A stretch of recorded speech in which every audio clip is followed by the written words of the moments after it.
Now, the Governor has made it really clear, even in the last week, that this rate rise is not because of the budget. He's been incredibly clear about this, and he said, and I quote, "I don't think that the budget is adding to inflation, it's actually reducing inflation." That's what Governor Lowe said in this building last week. He also said around the same time, and I'm quoting again, "The budget didn't change our outlook for interest rates." He was incredibly clear. And whether it's the Reserve Bank or the Treasury Secretary or the Fair Work Commission, they've also made it clear that they don't see a wage price spiral in the economy.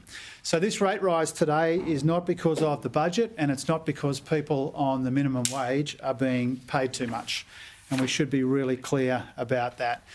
This rate rise today is because inflation is more persistent in our economy than any of us would like, particularly in those areas that the budget has been carefully calibrated to address, whether it's rent, whether it's energy, whether it's out-of-pocket health costs. We have acted decisively in the budget around a month ago to address the cost of living pressures in our economy without adding to inflation. The Reserve Bank Governor has made it really clear that our budget is taking the pressure off inflation rather than adding to it. But this is a difficult day for Australians regardless. This is the key reason why fighting inflation is still the primary focus of the government, the primary focus of the budget and the primary focus of our economic plan. Now, before I take your questions, I wanted to very quickly preview the rest of the week. I wanted to let you know that tomorrow I'll be releasing our strategic plan for the payments system. I'll be doing that in Sydney. I see this as an opportunity in the payment system, not just to catch up and patch up where we need to, but to really try and see modernising payments as central features of our plans for competition, productivity, innovation and growth. Also tomorrow, you'd be aware that we get the national accounts for March.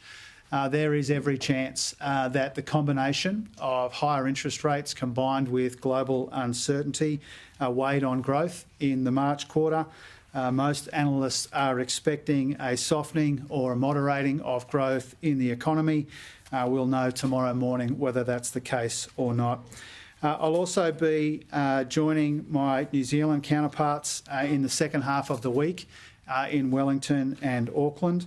I'll be taking the opportunity to strengthen our ties with our Kiwi counterparts, trying to ensure that the next 40 years of closer economic relations are as fruitful as the first 40 that we celebrate this year.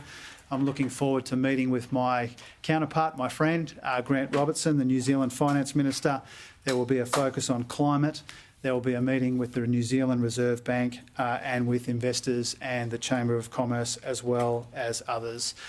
Finally, I congratulate Roger Cook on his elevation to Premier of the great state of WA, and also Rita Saffioti. I've had a bit to do with Rita over the years.